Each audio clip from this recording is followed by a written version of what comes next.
Alrighty guys, we're gonna do another discussion video. Today we're just gonna talk about all of the starter decks. Maybe in a future video, I'm gonna talk about optimized builds of the starter deck. But since we just finished, since in my life, I just finished recording the Romance Dawn, going over every card in the set. I want to go over all the starter deck cards because it actually does matter as far as what we know for future sets. What we know for like how good these cards are, right? I didn't get to do these first. I probably should have done them first, but I haven't really decided to make One Piece content until this was just released like this morning. So we're gonna go over all four of them in this one video because they're all very short. Not too much to talk about. There's only very few good cards in this set. So we're gonna go over them real quick. But if you guys like this kind of content, discussion content, we'll do deck builds and stuff like that later. Make sure to drop a like, subscribe, share, all that good jazz, right? So first thing we're gonna talk about is Luffy. Luffy is a pretty decent card. As a leader, you can put one of your rested characters, one of your rested Dons to the character. So every turn, your Dawn is being put to use, which is nice. 5,000 power, 5 life, yada yada yada. You guys know how it is. We have Usopp here. Now Usopp is pretty okay. It has a Dawn Win X2, so you have to put 2 Dawn on it to make it 4,000 power. You really need 3 Dawn on it to be useful. And when attacking, your opponent can activate Blocker. It's okay. It's 1,000 counter. You play it for the counter, at least in the starter deck meta. So other than that, it's just an okay card. Not amazing. We got Karu, nice vanilla. Once again, very confused as to why vanillas don't have any text, but I guess it doesn't matter. Sanji, one of the best cards in the set. It's only 2. I was wrong in the other video. This thing's only 2 cost, but you have to attach 2 Dawn to it. But you're attaching 2 Dawn to make it 6,000 power anyways. You probably want to do that regardless, but it has rush time if you have 2 Dawn attached to it. Card is insane. Once again, really even stronger with the whole red green combination we were talking about in the last video. But yeah, very, very strong card. Definitely a 4 of, even though it is not, doesn't have a counter. I mean, 2 cost rush is super strong. Jinbei, another card that doesn't have a counter, but when attacking, you can give something an extra 1,000 power. This would be great if it just had a little bit of a counter, but it doesn't, so it's not that great. In starter deck meta though, I still think you don't play as many of it because counters are so important for you to not lose. So even though it's a really strong effect and really cheap and 5,000 power, the fact that it doesn't have a counter makes me not that interested in playing it, at least at high numbers. There's so many ways to gain power anyways, I'm not too worried about it. We got a blocker, 1 cost blocker, pretty good. You just slam it down. We get Altarts, not in the set, it's something else, but it exists. We have Nami, one of the best cards in the game. Activate main, so once per turn, you just give one of your leader or rested characters a Dawn.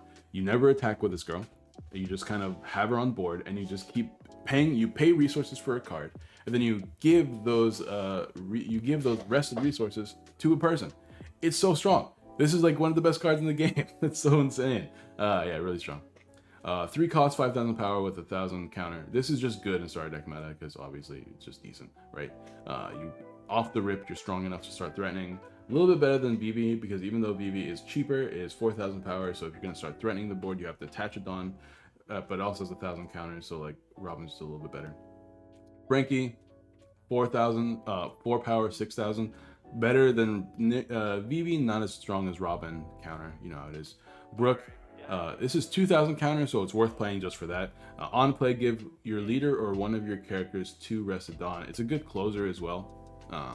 But other than that, it's 2 Dawn, 2,000 counter, good. Another rush character, 5 cost. When attacking, your opponent can activate blocker if you have 2 Dawn attached to it, so you can become an 8,000 character rusher that does not cannot be blocked. So it's nice. It's actually pretty good. I shouldn't underestimate it. It's really good not being able. You can like hold this. You can play like 1 or 2 copies of this card and just hold it until you're about to win the game, and then slam it down, give it 2 Dawn through maybe Nami's effect, and win the game that way. It's really nice.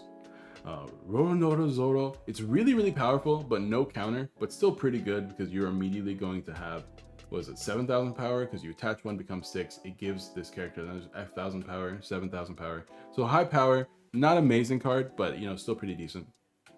This is a great card.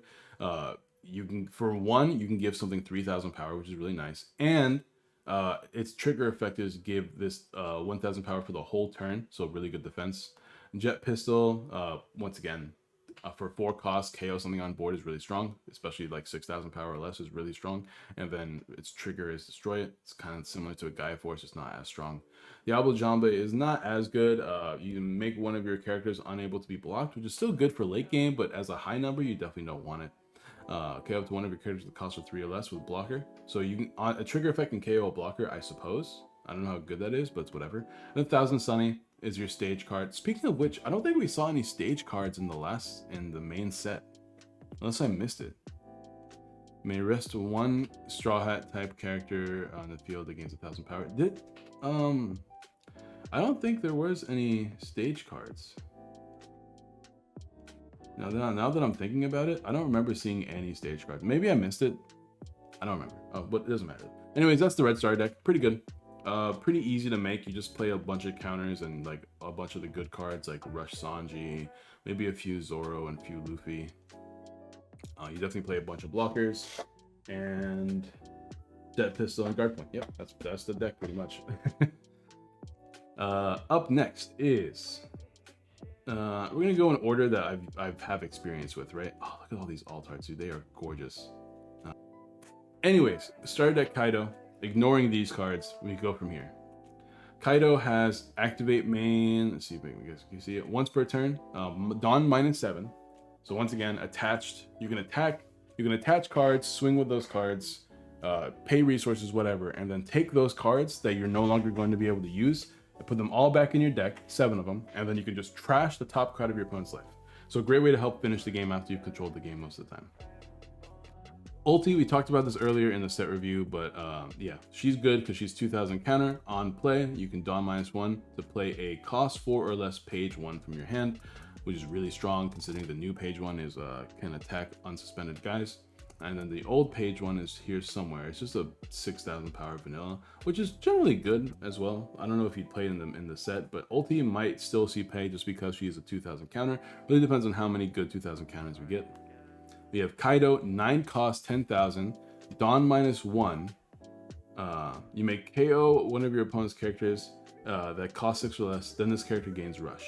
So in Bandai games, the then does not mean you have to actually KO guys. So you can just play this guy and then still get Rush even if you didn't KO a character, but KOing a character is a plus.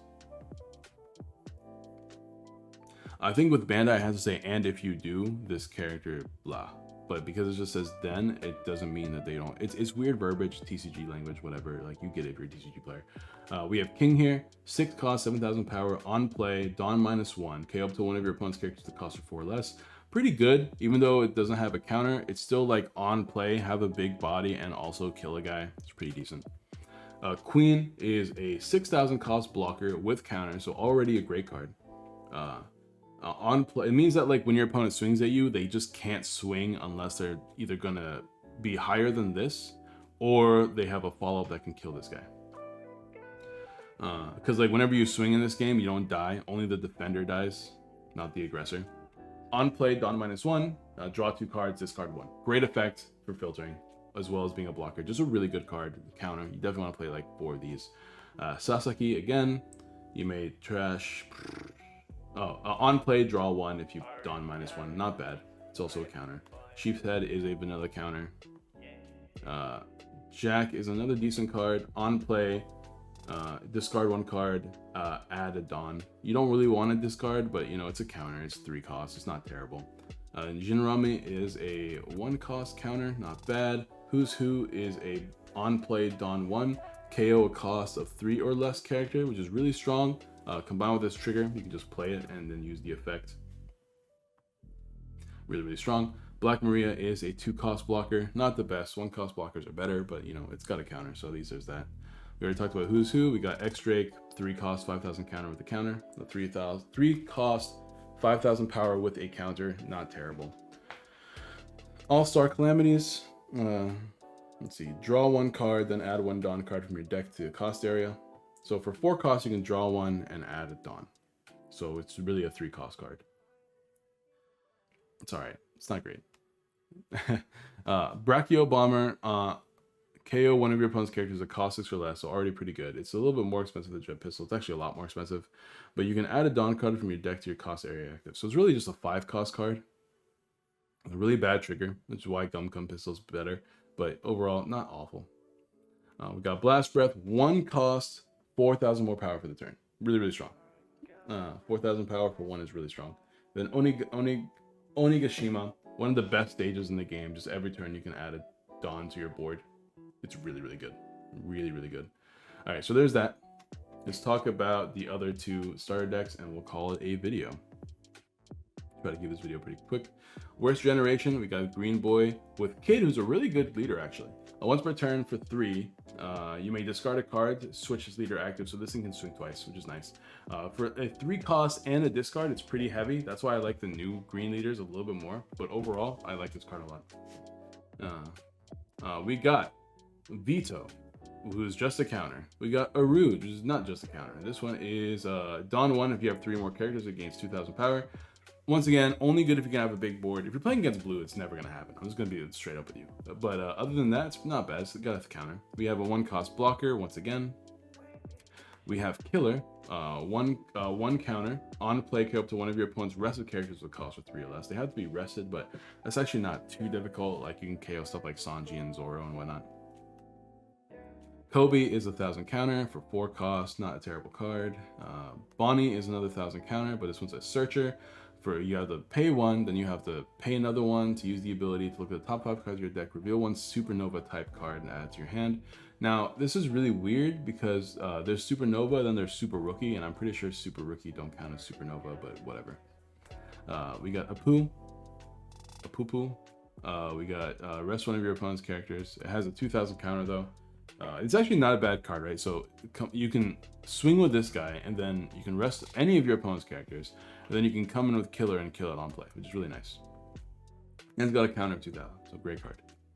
We have Law. On play, set one of your rested characters with a Super Rookie or a Heart Pirate trait with a cost of 5 or less to active. So on play, you can just swing again with another guy. Overall, good card. Counter, everything's good going for it. Great card. Big fan. We got Hawkins. On play, once per turn, if this character bows on an opponent's character, set this character active. So this is just one of those. Oh, I should probably make it to where you guys can see it. I apologize. There we go. So this can just swing over guys. If you swing over this guy, you can swing again, which is great. Awesome card. Not a counter though, kind of lame, but overall good for removal. Heat has a counter. Beppo has a counter. Everything else about these cards are not great. Kid is a really cool card. It's a blocker, 7,000 power, so it's already a useful blocker. And then for Dawn 1, which is kind of fine, it's whatever, you become an 8,000 attacker. At the end of your turn, you can switch attack. So you can attack with it, and then you can immediately set it to active so it can block during your opponent's turn. So pretty useful card. If you can get to a point where you can play multiple of these, you're like loaded. X-Drake, while this card is rested, 1,000 power to all of your Marines and Supernova characters and leader. So you swing with this thing first, you buff up your whole board. Pretty decent. It also has a counter. It's so important. I say it every time, but it's really important. Scalpel, counter. Your leader or up to one of your characters gain 2,000 power for the battle. Then switch up to one of your Dawn to active. So I guess it's essentially a free plus 2,000, which is not bad by any means. Its trigger is you can set up to 2 of your Dawn to active. That is like almost never going to be useful. If you need your Dawn, you're going to strategically play around the fact that you have your Dawn on the board active. So Repel has a counter. One of your dudes gain 4,000 for the power, then set one of your Dawn to active. So this is really good because essentially what can happen is you can play Repel, and then all of a sudden you have another resource. So technically with these cards that can switch up to your Dawn and active, all it really means is that you can use more of these cards per turn than your opponent would expect, because you're going to use one, set it to active, then you can use this one and set it to active and use it again, set it to active, yada yada yada, right? You have Straw Sword, rest one of your opponent's characters for 2 cost. Overall, really strong because that means you can just swing over guys. Its trigger is play Supernova cost, card with 2 or less from your hand. Probably not amazing, but you know, it's decent. It does something, right? So I like green. It's board control plus swinging a lot, so I like it a lot. I think blue though, we're gonna go over blue now, and blue's probably my favorite one. It's so strong. Oh, here's the Boa Hancock we were talking about earlier. That alt art is gorgeous, by the way. Anyways, we already talked about it in the set review. That one I don't actually have to fix. Crocodile. Dawn -4. Return up to one of your... Actually, you know what I'm going to do real quick? I know this doesn't matter for the video, but I want to check. I want to check if it yeah, it's actually just not here. I was wondering why purple was so short last time. Whatever. Let's just go back to the library. Forgive me, guys. Let's go ahead and talk about blue. We have Crocodile, Mr. Zero. Dawn -4, once per turn. Return up to one of the cost 5 or lower character to its owner's hand. Pretty good. This is really, really strong. Throughout the game, you can just board control, like all the time. Once again, summoning sickness does exist, which means you can stop your opponent from having any value from your guys that have on attacking skills by putting them back into their hand. Too bad there's no ramp in this deck to constantly give back your resources because you're a pure blue deck. So, but overall, pretty decent card. Weevil, 1000 counter. Crocodile is a blocker with 6k, so it's already decent. Value immediately on play. When blocking, return up to one of your opponent's cost 2 or lower characters to the bottom of the owner's deck. So pretty decent. Because like, I like these cards because you can choose when to be aggressive, when not to be aggressive. It just doesn't have a counter, so it's whatever. Gecko Moria is actually a lot better than I thought initially. On play, return a 7 Warlords of the Sea or Thriller Bark Pirate character with a cost of 4 less other than Gecko Moria to your hand. 5000 power with a counter, but more importantly, you can use this to put counters back into your hand. It has to be a 7 Warlords of the Sea, so you can put back something like Dracula Mihawk, which is 2000 counter, so immediately useful there. And that's just really, I mean, like, you don't really have to say much else. Like, there's other guys that also have counters, but being able to, on play, put a guy like this back into your hand is really strong, while also having a counter. And this guy's really good, just overall, really strong card. When attacking, draw 2 cards, trash 2 cards. So this is super strong. And it's 5000 power. It's only for a cost of Dawn of 1. Dawn 1 cost. And then if it gets deleted or you trash your own Mihawk, you can play Gecko Moria, put the Mihawk back in your hand, and now you still have a strong counter. Jinbei is just a 1000 counter with 4000 power. Senton Maro is interesting. So you play it, and then you rest 2 more cards to play a Pacifista. So for 5 costs, you can play 2 units. And this Pacifista is from your deck. That's really important. And now that we have the new Pacifistas, our blockers, it's actually a really good card for board swarm and this board power, because the best Pacifista in this deck is just a 6000 cost guy. It has a counter, so it's actually not bad. You still play 4 and 4. But with the other Pacifistas that are out that you can play multiple copies of, they're blockers, and they're pretty big blockers too. So Senton Maro is pretty good for that, just in general. We have a 1 cost blocker in Law. We have Don Quixote Doflamingo. You know, in my head, I always thought it was Don Flamingo until like a few years ago. Anyways, on play, return a cost 7 or lower character to the hand. Big bounce on a big guy, pretty decent. Kuma is okay. It's a trigger to play itself, but other than that, it's like whatever. Look at the top 3 cards of your deck and return them top, bottom, any deck in any order. You probably want to play these other cards a little bit more than that. The effect is not strong enough, and the trigger is not strong enough for me to go like, oh, definitely play this card. Always play 4 Buggy. It has counter. So. We got Boa, another blocker with a trigger to play itself. I like this more because it has immediate value and has a counter. We got Marshall D. Teach with a counter as well. With on play, return a character with cost 3 or less to the hand, so another bounce. 4 cost, 4000 power. It's not terrible. Sables, return one of your opponent's character with a cost of 7 or less to the owner's hand. I mean, that's fine. That's pretty good. For 4 costs, it's a cheaper version of Doflamingo. You're just not getting a body. Trigger to activate its main effect is really strong because you can bounce guys before they attack. So pretty good. Thrust Pad Cannon. Counter, return a character with a cost of 3 or less to the owner's hand. As a counter is pretty cool because it's actually really cool because what you could do with this card is you could block, and then you could use the Thrust Pad Cannon to put the blocker back into your hand, because the way it works, it does like attack step where you choose a target, block, counter, and then resolution, right? So how it works is that your opponent attacks, they choose your leader, right? You block, the way block wording is, they redirect the attack to that character. So now your attack is going to be hitting the blocker. During the counter step, you play this card, put the blocker back into your hand, and then the damage resolution step. They had to choose the blocker, but since there's no longer a blocker on board, the attack just fizzles. So that's why this card is really, really cool. Combined with like multiple blockers, which this deck does have. It has this blocker and this blocker, and I think that's it, right? Just those 2. Oh, and also Crocodile, but it has to be a cost of 3 or less, so you can only put these guys back. But like having 8 blockers in the deck that you can put back into your hand is really, really strong. Then we have Love Beam, Meru Beam, I think. One of your characters get 4,000 power for the turn. Then if you have 3 or less cards in your hand, draw 1. So yeah, that's really good. And that is the deck. That is all the starter decks. So now you have the full picture of what is going to be happening as far as... Well, I guess it's not necessarily true. We can go over the promos, right? Don't we have promos? We have very few promos. They're not amazing, but they exist. Yeah, let's go over the promos real quick and call it a day, right?